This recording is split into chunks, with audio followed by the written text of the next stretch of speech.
So we're in the middle of Friedrichstraße here, which is part of Kreuzberg on this end. And we just passed Checkpoint Charlie. And this end of Friedrichstraße was closed down in the early 70s because, you know, like, nobody wanted to go through to get stopped at the wall anyway. When the wall went down, there were two sides of the coin, right?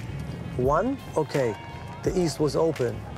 The East was open, and for all of us, we kind of like knew what that meant for us. Now the troops in Berlin, the French, the English, and the Americans, they became redundant. They were not needed anymore. So for us in the development of hip-hop culture, the Americans, especially the Americans, were very important. We learned all the social dances from the 80s. We learned them all firsthand by going to the American clubs and by going to these different parties that they held, you know. I'm looking at the place and I'm thinking of how many hours, how many days, how many months I've spent in this place just practicing day in, day out, not thinking of anything else.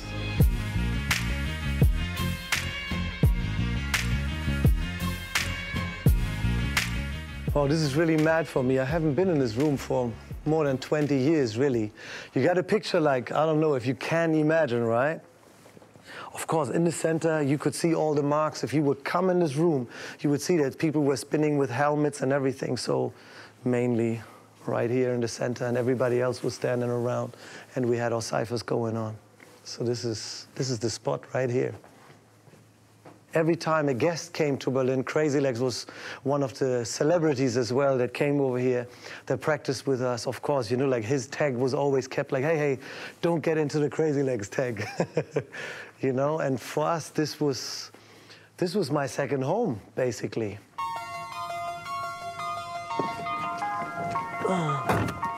A group started they were called Flying Steps. I met them for the first time in '92.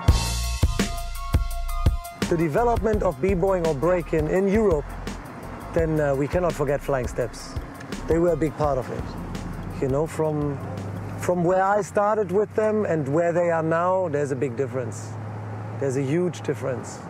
And they won Battle of the Year 2000, which marked a point also. They were the last German winners of Battle of the Year. Flying Steps.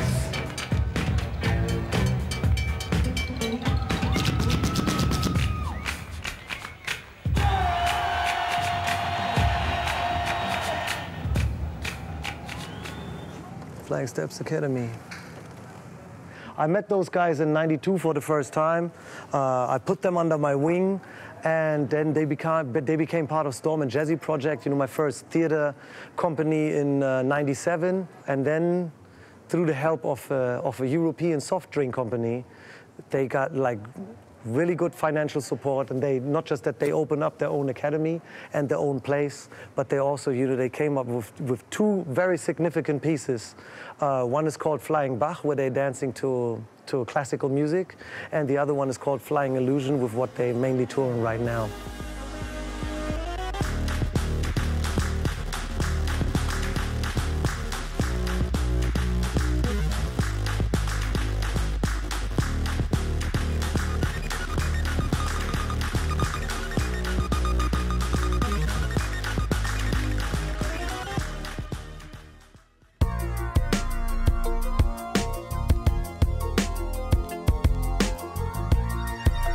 By the year '98, '99, a lot of hip-hop dancers came by, and we just didn't practice breaking, but every dancer was coming by. It was our kind of like our Shuttle Hall for a minute, you know, where everybody from the city, where you knew if it was good weather, you come out here and you practice here. So this is where the checkerboard was.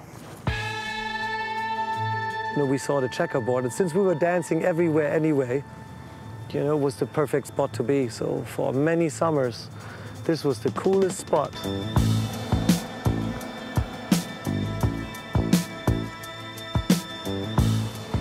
If we wanted to make money on the street, then usually we were breaking here. This is like Breitscheidplatz. This was the center of the West. There were a lot of cafes around here. Kurfürstendamm was known to have all those cinemas around. And so people wanted to just walk around, you know, have a little stroll, husband and wife and whatever, family time. And it was the perfect time. So people had time for entertainment. It's smooth, it's nice. You know, you don't need anything extra. You don't need no masonite, no lino, no nothing. It was easy. So this is what we call the clubs, this fountain here.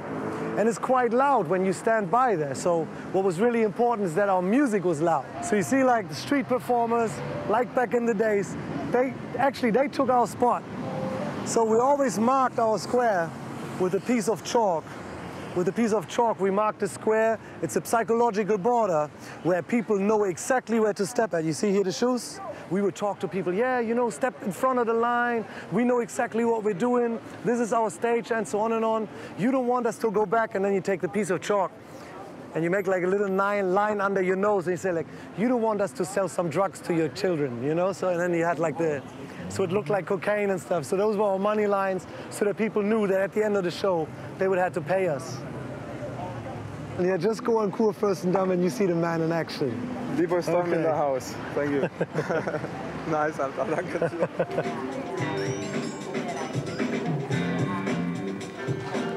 Dann stand sich erstmal gegenüber und hat dann gewartet. Dann kommt der Teil von dem Lied und man hat dann einfach so vor sich hingetan. Es ist ein bestimmter Schritt und der nennt sich Breathe. Heißt deshalb Breathe, weil man brütet.